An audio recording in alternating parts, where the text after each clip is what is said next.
Prince Harry and his wife Meghan Markle are being slammed for acting like crying babies, as they're allegedly playing victim card to gain sympathy.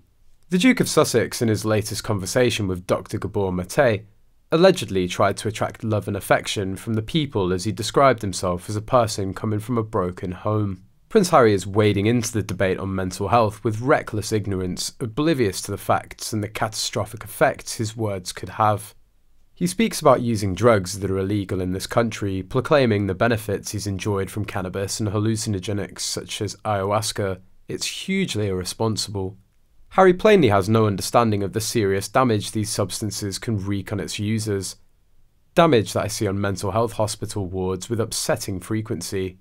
Harry during the chat also appeared taking a veiled jibe at his father King Charles III, as he reiterated that he won't pass trauma on to his children.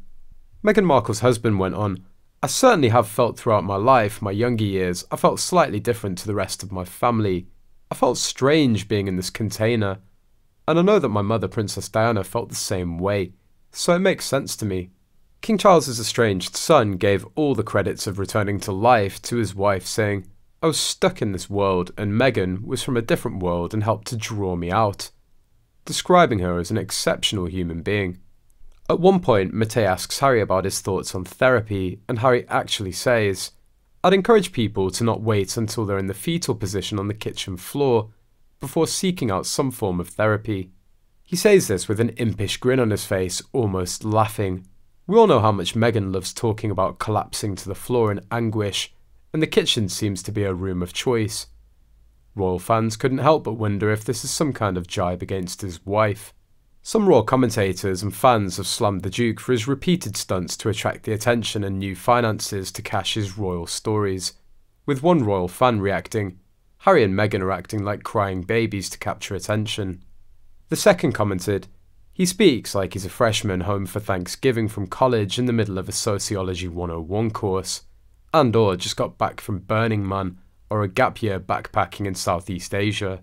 I also don't see what his authentic self is supposed to be. He just does whatever Meghan wants. Like, what personality trait is so different from how he was before? He just hates the royal family now and talks about it, and seems angry and vindictive, which is what Meghan wants. I don't see any other kind of true self-expression or pursuits. If anything, he just exchanged one, according to him, controlling institution, the royal family, for another one, being a member of a mega cult. That's not real growth. If he feels he was constrained and controlled by the royal family, true change would be figuring out his own thoughts and priorities, not just glomming onto another entity that will dictate his life and mould him into what it wants. Another poked fun at Harry and Meghan, saying they're selling royal stories as they have nothing to give to people.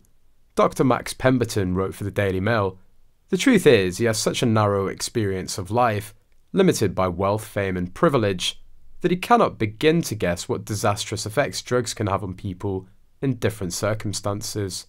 He appears neither particularly happy nor stable. Looking at the recent outcomes of his life, he's left his home country, broken off relationships with members of his family, he seems distanced from his friends back home, and no longer has an army career. That doesn't strike me as a ringing endorsement for self-medication with mind-altering substances. At best, we can say that if drug use has not exacerbated his mental health problems, then he can count himself extremely fortunate."